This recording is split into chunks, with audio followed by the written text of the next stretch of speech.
Hello नमस्ते। आज बात करेंगे अदानी एंटरप्राइज कंपनी के बारे में, इसके स्टॉक के बारे में। इस वीडियो में स्टॉक का डिटेल्स फंडामेंटल एनालिसिस करेंगे और प्राइस एनालिसिस करेंगे। आप अगर 2024 में इस स्टॉक पर निवेश करना चाहते हैं या ऑलरेडी आप निवेश करके रखे हैं तो ये वीडियो आपके लिए बहुत काम के होने वाली है।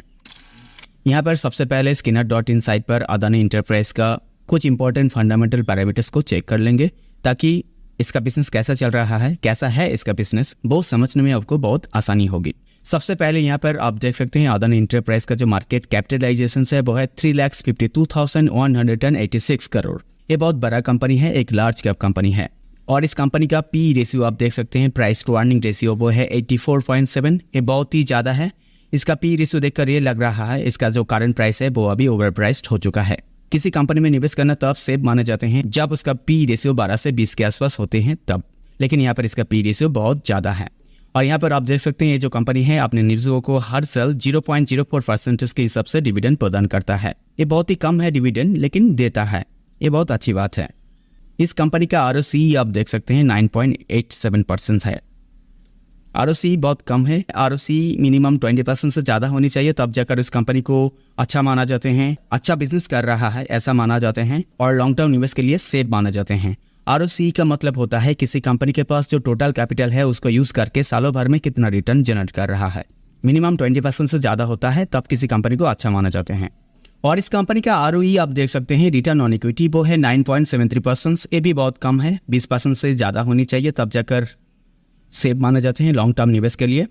ROE का मतलब होता है किसी कंपनी के पास जो इन्वेस्टर का पैसा है, जो इक्विटी कैपिटल है, जो निवेशकों का पैसा है, उसको यूज़ करके सालों भर में कितना रिटर्न जनरेट कर रहा है। अगर सालों भर में 20% से ज़्यादा ROE रिटर्न होता है तो उसको अच्छा माने जाते हैं, कम है। इसका ROCE और ROE देखकर ये लग रहा है ये जो कंपनी है अपने कैपिटल को उतना खास ढंग से यूज़ नहीं कर पा रहे हैं, और ज़्यादा होता तो और बेटर होता।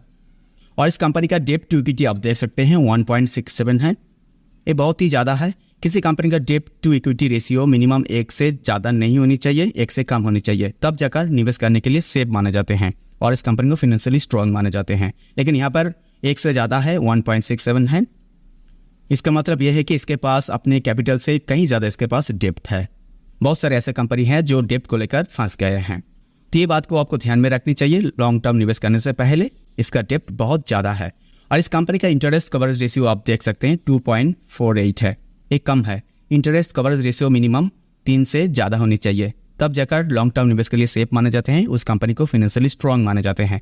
इंटरेस्ट कवरेज रेशियो का मतलब ये होता है किसी कंपनी के पास जो लोन का प्रीमियम है, जो डेब्ट का प्रीमियम है, उसको अपने ऑपरेटिंग प्रॉफिट से कितने आसानी से चुका सकता है, ये इंटरेस्ट कवरेज रेशियो के हिसाब से देखा जाते हैं। अगर 3 से ज़्यादा होता है तो इसका मतलब ये होता है कि इस कंपनी को अपने ऑपरेटिंग प्रॉफिट से अपने डेब्ट का प्रीमियम को चुकाने में कोई दिक्कत नहीं आ रहे हैं, लेकिन यहाँ पे 3 से कम है।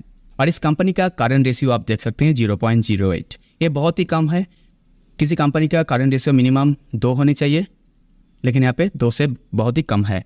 करंट रेशियो का मतलब ये होता है किसी कंपनी के पास जो करंट लायबिलिटी होता है, जो शॉर्ट टर्म लायबिलिटी होता है, उसको अपने करंट एसेट से, अपने शॉर्ट टर्म एसेट से कितने आसानी से मिटा सकता है, ये देखा जाते हैं।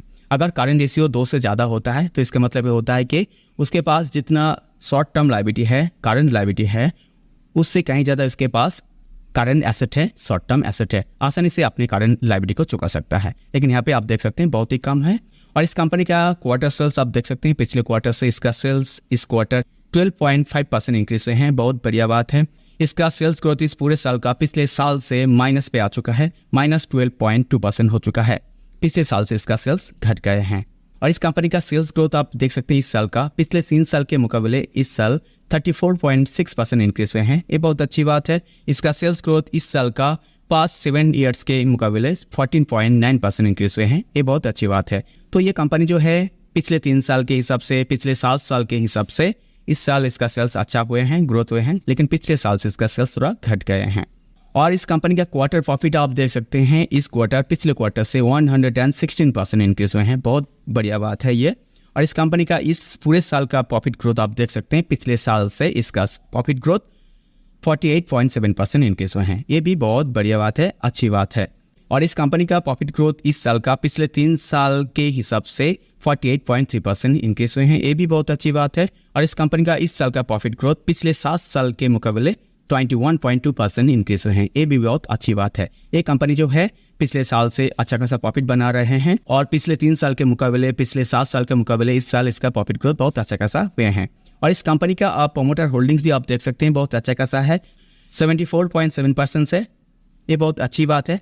किसी कंपनी में जितना ज़्यादा प्रोमोटर होल्डिंग्स होगा उसको उतना सेफ माना जाते हैं। लॉन्ग टर्म निवेश के लिए उस कंपनी को उतना अच्छा माना जाते हैं, क्योंकि प्रोमोटर लोग ही कंपनी का फाउंडर्स होते हैं, ओनर्स होते हैं। सब कुछ उन लोगों को पता होता है। आगे जाके कंपनी किस तरीके से बिजनेस करेगा, क्या होने वाला है, सब कुछ उन लोगों को पहले से पता होता है। तो इसलिए आप निवेश करने से पहले ज़रूर देख लीजिएगा उस कंपनी में प्रोमोटर होल्डिंग्स कितना है। मिनिमम 50 से 60% होनी चाहिए, उससे ज़्यादा होता है तो और भी अच्छा होता है। तो ओवरऑल इस कंपनी का जो फंडामेंटल पैरामीटर्स देखकर ये लग रहा है, ये कंपनी बहुत बड़ा है लेकिन इसका जो कैपिटल है वो उतना खास ढंग से यूज़ नहीं कर रहा है। और ज़्यादा बेहतर होता है इसका रिटर्न तो अच्छा होता। ये कंपनी डिविडेंड भी उतना खास नहीं देता है, बहुत ही कम देता है, और इसका डेब्ट बहुत ज़्यादा है। इस सारे इंपॉर्टेंट पैरामीटर्स को उसको और भी बेटर करना चाहिए, तब जाकर फाइनेंशियली स्ट्रॉन्ग कहा जाएगा, निवेश के लिए सेफ माना जाएगा। यहाँ पर आप देख सकते हैं अदानी एंटरप्राइज का वीकली चार्ट। आप देख सकते हैं 2022 में अच्छा खासा गिरावट यहाँ पर देखने को मिला है। उसके बाद इसका प्राइस ऊपर जाना शुरू किए हैं। आपको अगर इस स्टॉक प्राइस का प्राइस एक्शन को दिखाएं तो आप समझ सकते हैं, अंदाजा लगा सकते हैं इसका प्राइस नियर फ्यूचर किस तरफ जा सकता है। इस स्विंग की स्लो से अगर प्राइस एक्शन को दिखाएं तो आप देख सकते हैं ये हो गया लोअर हाई, फिर से यहाँ पर हायर लो, ये हो गया हायर हाई, ये हो गया हायर लो, और फिर से ये हो गया हायर हाई। इसका करंट प्राइस अभी चल रहा है 3082 रुपीज़। तो बात आती है नियर फ्यूचर से स्टॉक प्राइस किस तरफ जा सकता है। ये जो हायर हाई है, ये जो लेवल है इंपॉर्टेंट क्रूशियल रेजिस्टेंस जोन है, जो है 3749 रुपीज़।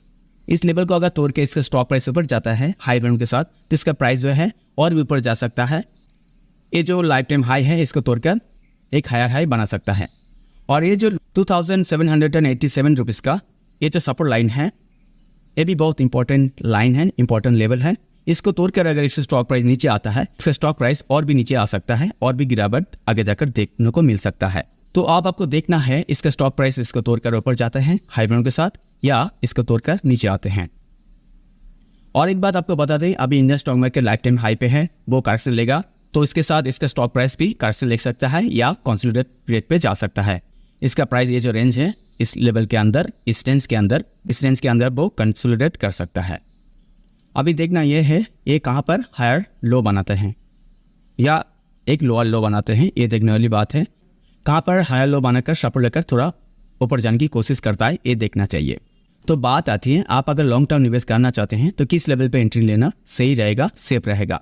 इसके लिए इस स्विंग की स्लो से अगर ये हाई तक अगर सिलेक्ट करें फिबोनाची रिट्रेसमेंट को, तो आप देख सकते हैं ये जो 38% लेवल है जो है 2713 रुपीज़।